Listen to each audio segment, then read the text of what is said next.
You've heard of unconditional love, but have you heard of the secret to unconditional happiness and allowing more into your life? More wealth, more success, and more love. More freedom in your life right now. Welcome to the Happy Bar with Israel Savage. I guess it's in relation to fear.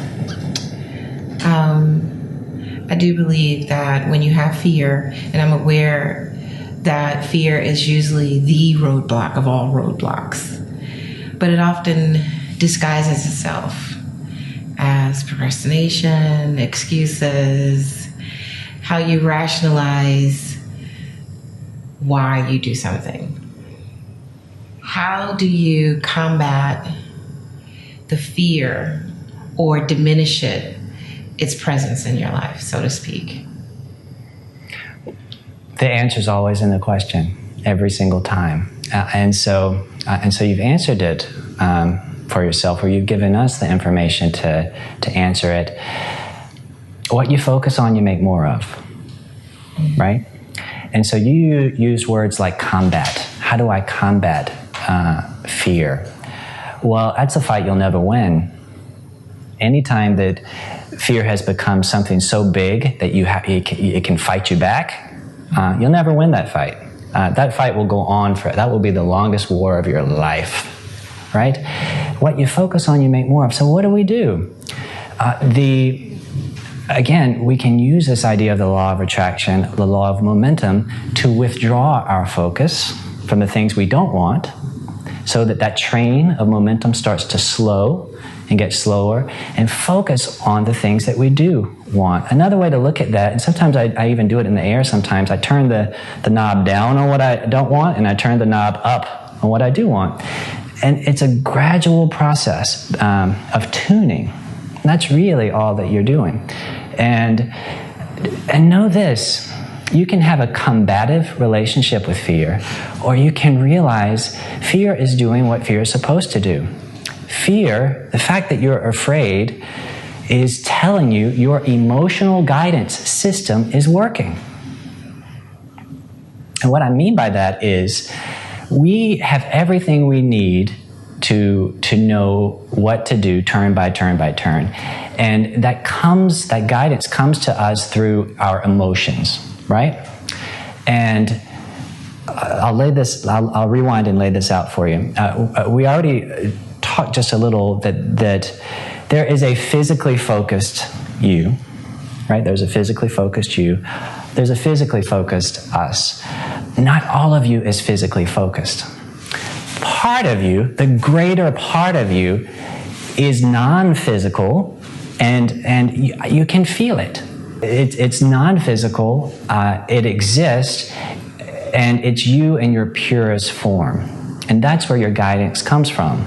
That's where it's coming from, always. And so when you have an unpleasant feeling, the only thing that's telling you is that you, in your physical form, have thought a thought that is not in alignment with the way your greater you sees something. And that tension between the two, you experience as unpleasant feeling.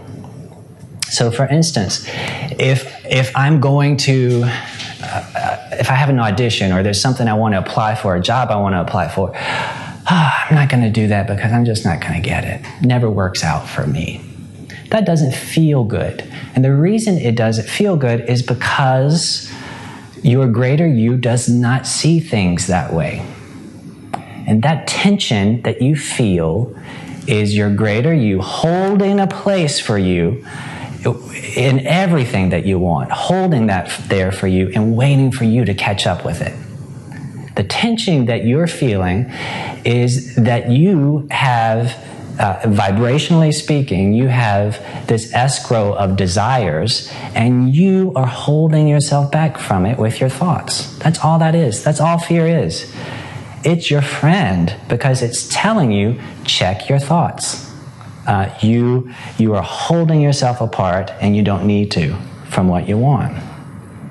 Say a little about, if you want to, the thoughts that go through your head, and then we'll reframe them in a way that your greater you might see things. So what is the procrastination voice? What does the fear voice sound like? What are some of the thoughts?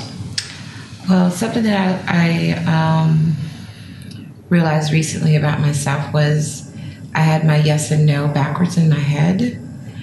So it could be something simple like wanting to buy something at a drugstore that I really see that I like. It might be a mascara. I mean, besides the big dream house, of course, that's the big thing. But something like mascara is not that big, but I'll say, no, you can't have that right now. Mm-hmm. No, you can't afford that. Great. Great. And we've all had that voice in our head.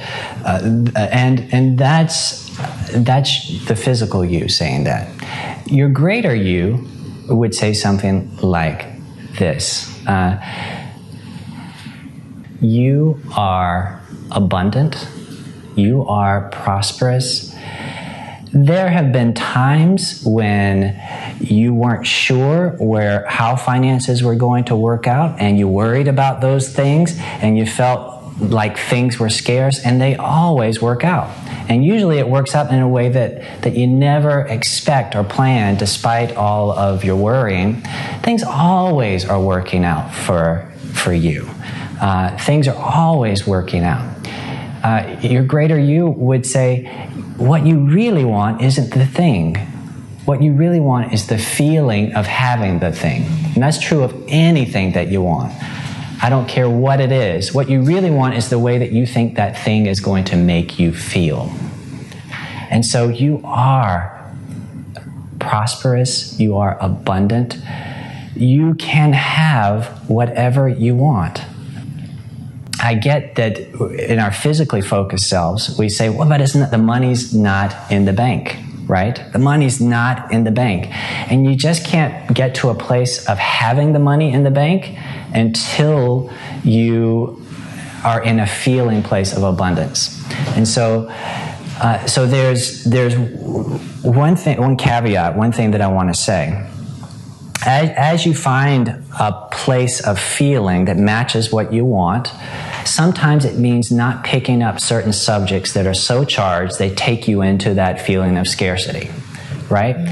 And so what I mean by that is every topic that you pick up has sort of two sides to it. There's the having of it and the not having of it. There's the good feeling and the not good feeling. And so let's say, to take this away from money and scarcity for a second, let's say it's love, right? If that is a good feeling topic, if my thoughts are practiced in predominantly good feeling about romantic love in my life, then I can start in that place. I can work with that topic. But if it's not, if the second I think about finances or money, I think, but I just don't have enough. The universe doesn't respond to our words. It responds to our emotions and what we mean with our words. Just like in our improvisation exercises. I can say, I love you. Or I can say, I hate you, right? The universe responds to what you mean. So it doesn't matter how many affirmations you do. I'm prosperous. I'm just rolling in money. You actually are holding yourself apart from the thing you want with those affirmations. Because when you pick up the topic of money, for instance, you're picking up a topic of scarcity and lack. So stay away from that. The key here is you just want to find a good feeling place. Doesn't matter where you find it. On a topic, again, just like our improvisation scenes, take the easier path. Find a topic that feels good. Maybe it's puppies. Maybe it's children, if that does it for you. Maybe it's whatever the thing is, a good feeling place. It's something that brings a smile to your face. Start there. With this good feeling, and you want to grow this good feeling place that you're in. And then when you're in a higher flying place, when you've got yourself in a higher flying place, then you can pick up these more charged topics. But you never want to pick up that topic and work on it when when you're not in a higher flying place, if that makes sense. And you start to practice a different habit of vibration, of attraction. The truth is, it doesn't matter. The subject doesn't matter. Emotion generalizes. You know, think of a tablecloth. Have you ever spilled water on like a paper tablecloth or a linen tablecloth? It spreads out and touches everything, right? It doesn't matter if your feeling of abundance is because you have great friends.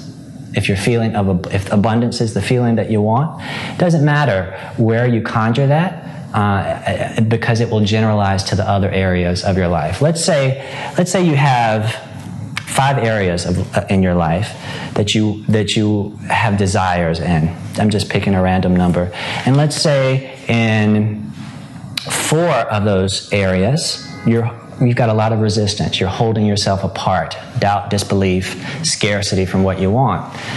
Pick up the one area where there's not the resistance, and the rest will take care of themselves. In harmony. Yeah, it has to. Again, that's the law of attraction. You'll receive just the right idea for the next thing and the next thing and the next thing that puts you in the states that you want to be in. Do you think scarcity is, or creating scarcity is, it's a product of fear, I would think. You create your own scarcity. Well, you create your own everything. And that's the good news. That's a good story. Yes. Yeah. That's a good story. That's a good feeling story. Now, do you see, you can't see her face right now, but you could hear it, right? You can tell a story 100 different ways. Right now we're talking about buying mascara, right? But we could be talking about any story from your life, you know. I was sitting with a friend that I hadn't seen in a while, so long that I wasn't even sure if I would recognize him. It had been like 15 years, but we were going to meet. And so we got together in the Time Warner building. We sat in a cafe and we started talking. And when I last left him, he did sketch comedy, and that's really the only way I knew him. I was very surprised to hear he was in all this woo-woo stuff, the same stuff that I'm into, you know. Woo-woo, I think I got that from you. I give credit where credit's due. So woo-woo, I like the woo-woo, and he did too, which was great. And so he was working and doing all these different things to work on himself, and he looked at me and he started to tell a story. He said, "Israel, have you ever experienced shame?" And his eyes started to tear up, right? And he was about to tell his story from childhood and et cetera, et cetera, et cetera, but was pausing to see if I understood shame and knew what that was about. Maybe some of you have heard past experiences framed that way, framed as shame, this idea of shame. And I paused for a second, and I said, yeah, I'm sure that I have encountered that and experienced that, and I wasn't being flippant. And I shared with him, you know, I just had to fill out an application. I shared with him that I just filled out an application for something, and as a part of it, there was a bio, and it was relevant. I needed to talk about my childhood, you know. And so I mentioned physical abuse as a part of my childhood. And someone online had seen the thing, and they said, you know, I related to so much of your story except the physical abuse part. I never experienced that. That must have been so awful. And I scratched my head and thought, wow, he must have read a different profile. I haven't been physically abused. Oh, yeah, I guess I was. Because I don't carry that. That's not the story that I tell. That's not my practice story. And so back to my friend, sitting with my friend, yeah, shame, I get what you're saying, but I would never choose to tell my story that way. Now, there are a million ways and a million stories, a million truths that you could tell, a million that you could choose from. Why not choose the better feeling truths? Doesn't mean you're putting blinders on. It just means that you have a choice in how you frame things and how you tell things. And your guidance system is always the way that it feels. And so if there's a story that feels good, keep telling that story. If you want more of the way that you felt and that story conjures, keep telling that story. If it doesn't feel good, don't tell it. Stop today. No more sharing that story. Stop today. Otherwise, you're going to continue to draw to yourself and put yourself in a situation where it won't be the same circumstances, it won't be the same people, but vibrationally, you will be stuck. You will be holding yourself apart from the good feeling things that you want for yourself. We all have different frames and different constructs that we bring in, but I just want to point out that that may not be serving you because that would mean that you can't trust yourself. That would mean that would mean your yes and your no are turned around. What I'm doing, okay, because when you think of fear, you always often think of it's like, okay, that dog is over there and it's going to attack me. So then that's something outside of yourself. Is what I realized that I could be processing or interpreting fear in that way instead of seeing. I do know, like in my profession, for instance, people always ask me, "Am I afraid?" Every day I get that question. Are you afraid?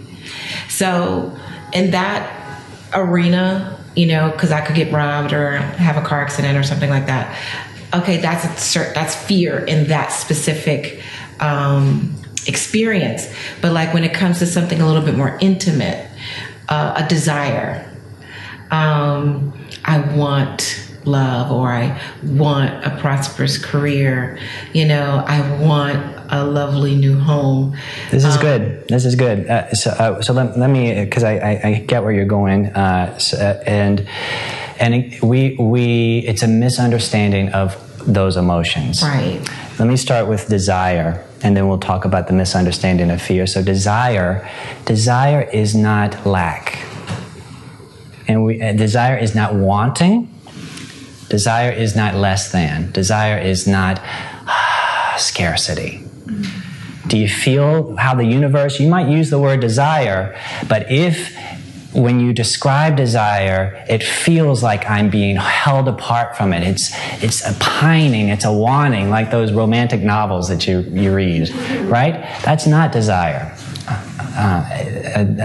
That is pining, that is wanting, that is never enough, that is never fulfilled, that is never complete. True desire feels good. It's completeness. It's out of the overflow of everything you are, you become more. Because you have no choice. Because the universe is always expanding, and we're a part of that, so we are always expanding. You cannot stop your growth and expansion. You couldn't. It's impossible. You can participate consciously with it or not, but it's gonna happen. You can participate in this law of attraction and be a participant, a co-creator, or not, but it's still gonna happen. It's still happening.